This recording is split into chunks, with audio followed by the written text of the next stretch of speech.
Jared Goff, how much of him do you think we're going to see on the Worldwide Leader on Saturday night? What are you expecting from Goff when we see him in the Coliseum on Saturday?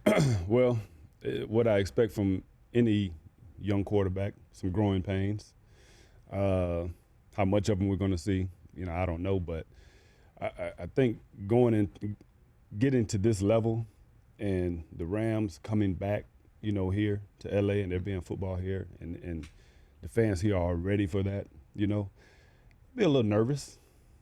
A little nervous. So I think this first one will be kind of rocky. Do you think he's got the skills that's required of a Well, I number one certainly overall hope pick? so. Right. They hope so. Mm-hmm. But yeah, I mean, he absolutely has the skills. But the one thing you have to do as a player is you gotta transfer what you did at the college level to the professional level, and you can't let the game get bigger than you are, or bigger than it is.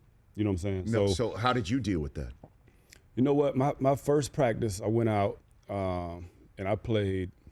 We went out. We had one-on-one drills, and I was going against Tim Brown. And Tim Brown must have ran like a triple move or something crazy. Mm-hmm. And I remember right at that moment, I said, you know what? I can play in this league. I said I felt like he had to pull everything out of his toolbox to beat me. But in that moment of getting beat, I felt like I belonged there. And so on the other side, you've got Tony Romo who's coming back from yet another injury. Mm-hmm. And you were saying, here you were, what, age 39 last year? 39, yeah. 39. Yeah. You woke up on November 22nd in a Detroit hotel room, said, that's it, I'm done. What do you think is going through Romo's mind, coming back from yet another injury with a closing window of opportunity for the Dallas Cowboys this season? What do you think's going through his head, Charles? Man, well, I know he's thinking about that shoulder because I've had that same injury. I broke my collarbone. In the Super Bowl. Yeah. And then a year later, I broke it again in St. Louis.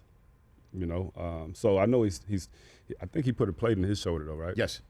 So he'll think about that every time he gets hit and he falls. He'll be questioning whether or not that shoulder is going to hold up. But his I know his focus is on, man, I really want to get through this season to see, what our team could be if I make it the whole way. Because they, getting Ezekiel Elliott, I think is a big deal for them. They still got Witten, and their offensive line is one of the best, in the NFL.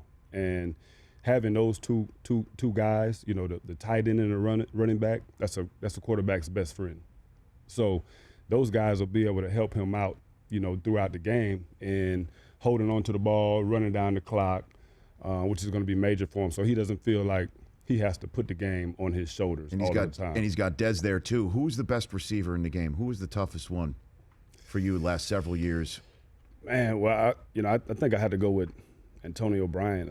Antonio Brown. That's everyone. Everyone keeps saying that. I think I have to say that because we played them last year and he put up something like almost 300 yards, or maybe he had 300 yards. It's a crazy stat, but we had no answer for him. But yeah, I had to go with Antonio, man. He's a monster. Who do you think's going to win the Super Bowl this year?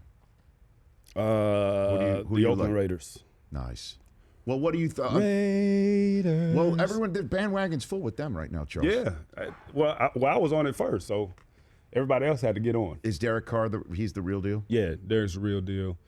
Derek's a natural-born leader, and this is his third year in the game. He's continued to grow every year, and I think he'll do the same this year. So, did they make the playoffs this year? Absolutely.